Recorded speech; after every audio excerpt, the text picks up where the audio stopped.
Olá, muito boa noite a todos. Nesta noite, hoje nós vamos falar sobre o capítulo 2 do Evangelho segundo o Espiritismo. O meu reino não é deste mundo. Vamos agora mentalizar a Deus para a nossa prece. Obrigado, Mestre Jesus, pela oportunidade de estarmos aqui hoje. Que o Senhor abençoe, dê ânimo e coragem a todos aqueles irmãos que estão em momento de dificuldade. Obrigado, Mestre, por todas as oportunidades que nós temos na vida. E fica conosco neste momento e sempre.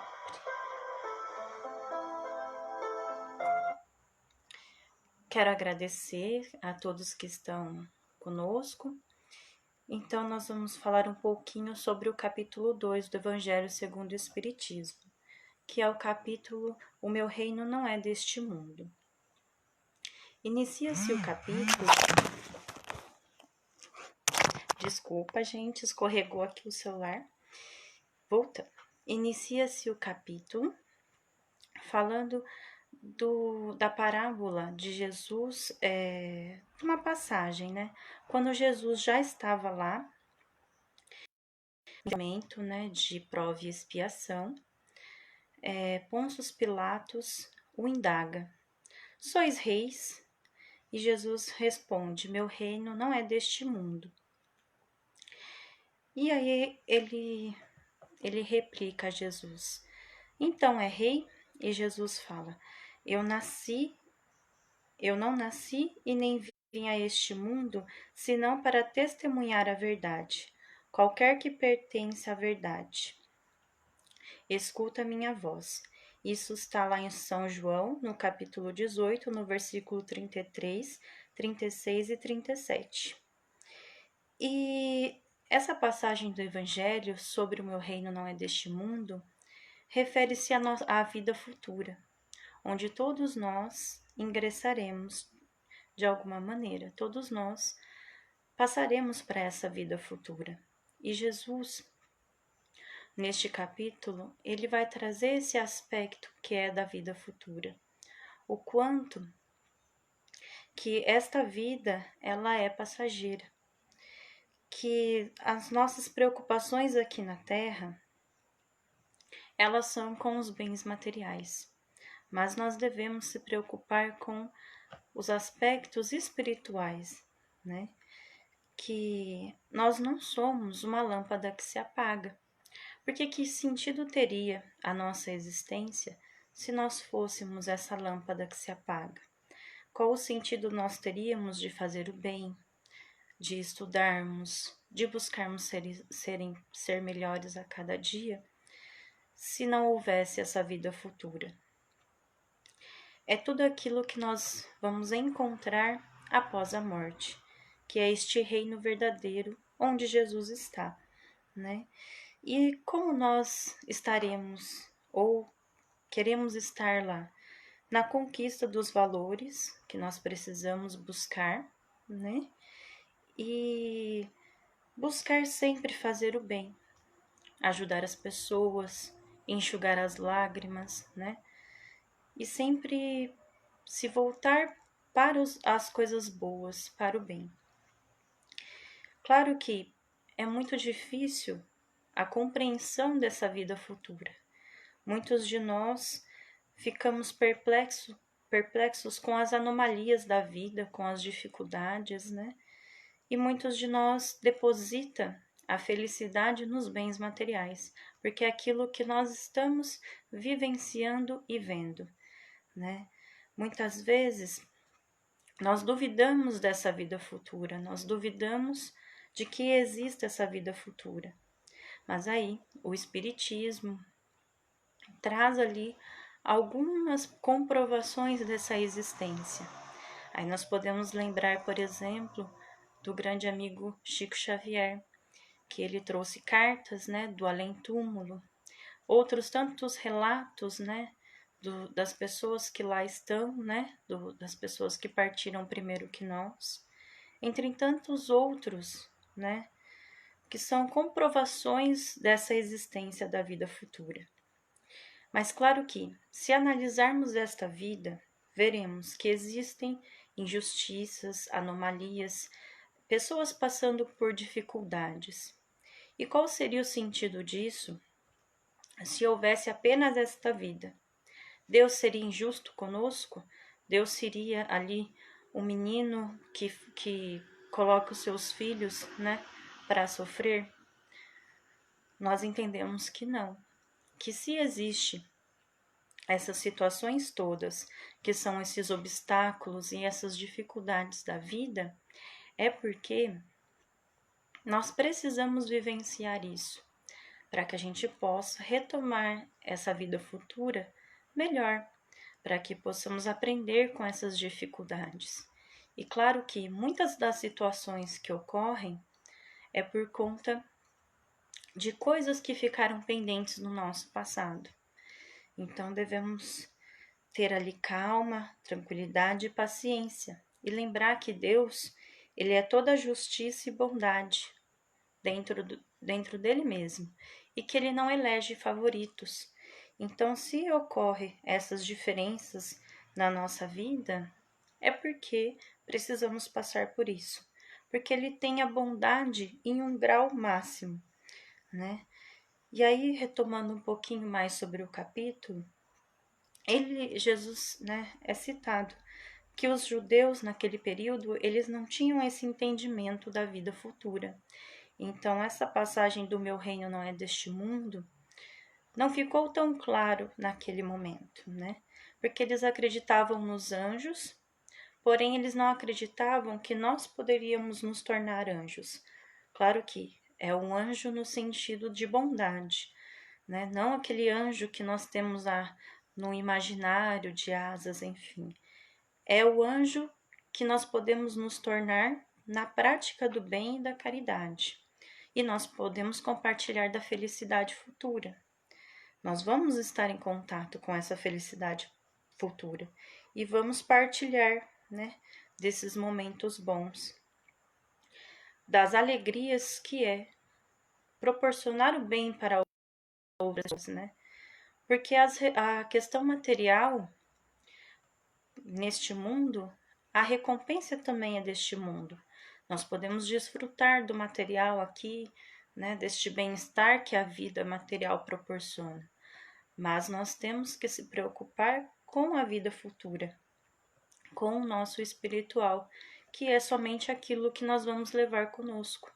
Porque todos os bens materiais, estes privilégios que muitas vezes nós temos, ou este reconhecimento que nós temos, ele vai ficar por aqui, né? Até nesta passagem do Evangelho, há um relato de uma rainha que, ao chegar no plano espiritual, ela se depara com a sua realidade, porque ela acreditava que, por ela ser rainha, ela estaria nesse plano espiritual com esses mesmos títulos, né? Porque ela acreditava que, como ela tinha esse prestígio em vida, ela teria após a morte.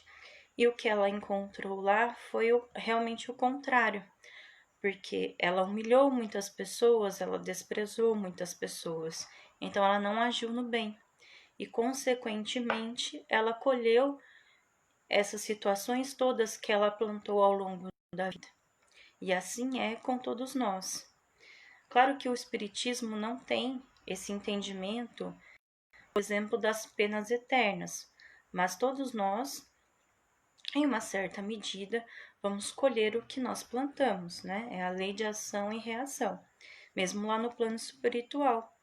Só que nós entendemos que é um momento, nós vamos passar por um momento de dificuldade, e se nós tivermos um arrependimento verdadeiro, né? Se sentirmos, né, perdoados, né, pedir esse perdão e conseguirmos nos reformularmos, né, sermos pessoas melhores, nós vamos receber total ajuda e apoio para que nós possamos retomar na vida, né, nesta vida presente, para corrigir os erros do passado. E aí, nós vamos compreender, né, o significado e o sentido maior da vida humana, né? Por quê? Os judeus, eles acreditavam que apenas observar as leis de Deus e ter as recompensas pelos seus bens na terra e pela supremacia da sua nação e pela vitória dos seus inimigos, as calamidades públicas e as derrotas que eram um castigo de Deus por sua desobediência. Eles tinham esse entendimento que a vida é aqui e agora, dessa supervalorização deste presente, né, deste momento. Só que hoje nós percebemos que não é assim, né? Que observar as leis de Deus apenas não basta, nós precisamos ter ações, precisamos agir no bem. Se a nossa vida fosse apenas essa luz que se apaga, este momento presente, não teria sentido moral, né? Porque nós iríamos pensar, por que eu vou fazer algo de bom para o outro se eu vou desencarnar, eu vou morrer e acabou, né? Porque eu vou estudar, porque eu vou querer algo a mais se acabou tudo, né? E isso é uma contradição, né? Se todos nós estamos trabalhando e nos esforçando, é para ter essas recompensas futuras. Mas não é o interesse, é apenas a oportunidade que nós teremos de sermos verdadeiramente felizes, né? E aí, ele fala um pouquinho sobre a realeza de Jesus. Porque quando ele diz que o reino dele não é deste mundo, ele também confronta um pouquinho sobre a figura, né, daqueles reis daquele momento, né? Que era aquela disputa de poder, era a questão de você humilhar o outro, de você sobressipor pelos outros, né? Subjugar nações. E realmente Jesus não queria ter né? Essa persona para ele.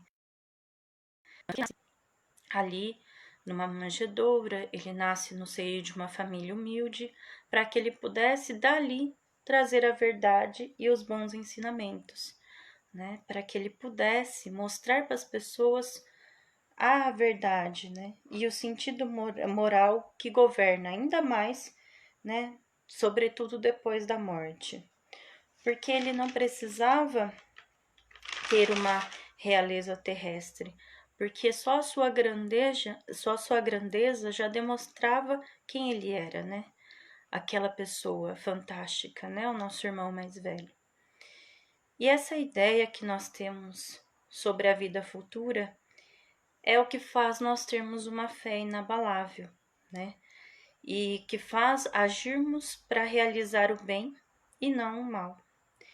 E que faz com que nós entendemos que a vida espiritual é o que nos toca no coração e enche os nossos olhos, né, perante as situações da vida. Entendemos que aqui, este momento, é só uma passagem, que nós estamos numa estação de um país ingrato, né? Que nós estamos aqui para passar pelas dificuldades, para vivenciarmos tudo isso, mas que no momento futuro nós estaremos plenos em felicidade e paz, né? Quando estivermos lá na vida futura. E nesse sentido, o aspecto da morte, ele deixa de ser apavorante, porque nós vamos retornar para a vida maior, que seria talvez a nossa verdadeira vida, né? E nós não devemos se sentir apavorados perante a isso, porque nós vamos fazer essa passagem e vamos encontrar as pessoas que foram antes que conosco, nós vamos encontrar uma morada segura, né, aconchego e amparo. E por isso, não devemos nos sentir amargurados com as situações dessa vida, né? Porque tudo é temporário. Hoje estamos nessa situação difícil, mas tudo vai caminhar para a melhora, né? E não devemos deixar essa dúvida de que existe ou não existe a vida futura. E porque essa dúvida, ela pode fazer com que a gente fique enraizado nesse aspecto material da vida terrestre. E nós tenhamos cada vez mais ambição. E se nós perdemos algum bem material, a gente sente uma grande tristeza, uma decepção enorme. E criamos tormentos e angústias desnecessárias, porque nós não refletimos sobre o que de fato é importante para evoluirmos, para sermos pessoas melhores, né? Nós deixamos o orgulho e a vaidade feridos, né? Nós não aceitamos, a gente acaba agindo como se nós fôssemos vítimas, né? Por deixar esse material tomar conta do nosso coração, né? Só que ao invés de estarmos ali voltados apenas para as perdas, né, ou daquilo que eu não posso ter, nós devemos se fixar naquilo que nós já temos, nos aspectos e possibilidades que nós temos na nossa vida. Porque nós não precisamos de tudo que nós desejamos. Muitas vezes, esse desejo, essa busca que nós queremos sempre de ter mais, cada vez mais, acaba levando nós a um caminho sem volta, né? Onde nós vamos acabar desprezando os outros, humilhando os outros, vamos acabar sofrendo, né? E nós vamos deixar de buscar essa melhoria íntima, né? E nós precisamos ter esse movimento de busca para sermos melhores a cada dia e nos preocuparmos com o lado espiritual. Mas não é que Deus, né, ele condena os prazeres terrestres. É o aspecto do abuso, né, desses prazeres, que dá de prejuízo para nossa alma.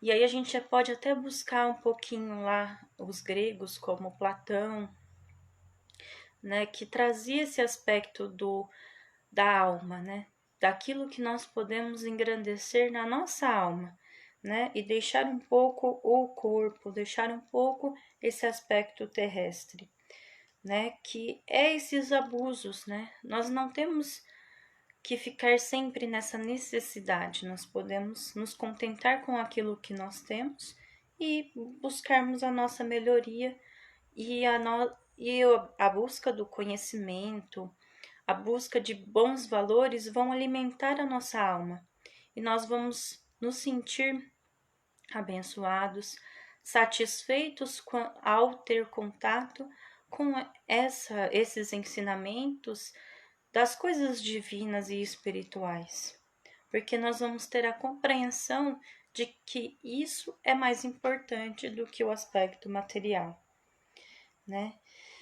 E com isso, nós vamos ter a humildade, a caridade nas nossas ações e a benevolência.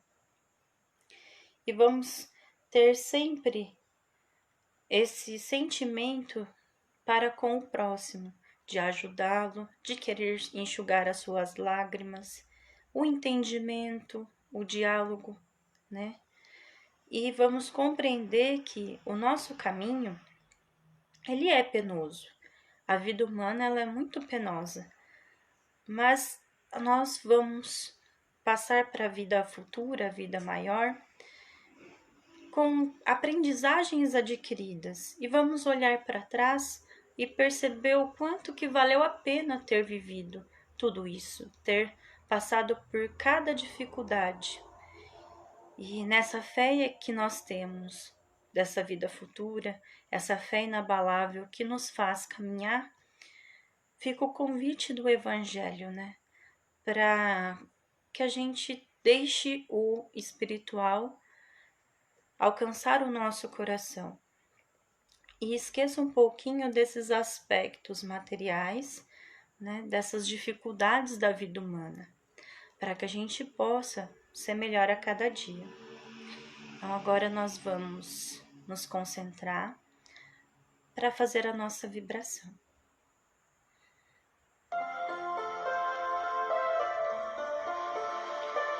Obrigado, Senhor, por esta noite. Obrigado pela oportunidade de estarmos aqui. Ilumina o coração dos irmãos que estão em sofrimento. Acolhe, Senhor, cada uma das pessoas que estão passando por dificuldades. Ilumina aqueles irmãos que ingressaram para a vida material, para a vida espiritual, que deixou os nossos corações repletos de saudade. Acolhe esses amigos e esses irmãos. Abençoa, Mestre, todos aqueles que estão nos hospitais, que estão acometidos pelas doenças.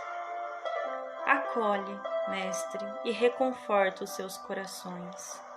Ilumina os seus familiares. Traz paz e luz. Abençoa, Senhor, as famílias que estão passando por necessidades materiais, que estão com fome. Acolhe, Senhor, as crianças que estão passando também por esses momentos difíceis. Que os seus anjos de amor e de luz levem até elas este alimento, que o Senhor encaminhe os anjos de sua luz.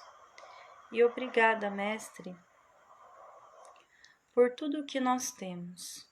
Obrigado por esta vida. Obrigado por tudo que nós recebemos. Abençoa sempre, Mestre, os nossos amigos e familiares. E abençoa também aqueles outros irmãos que fizeram algo mal para nós, que nos magoaram. Enche-os de paz e luz. E obrigado, Senhor, por esta noite, por estarmos aqui, por podermos respirar, estarmos vivos, buscando a sermos melhores a cada dia.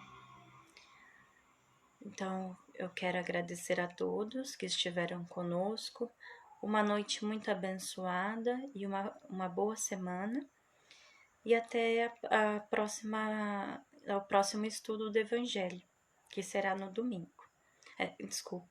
Que será no domingo. Então, muito obrigada a todos e uma boa noite.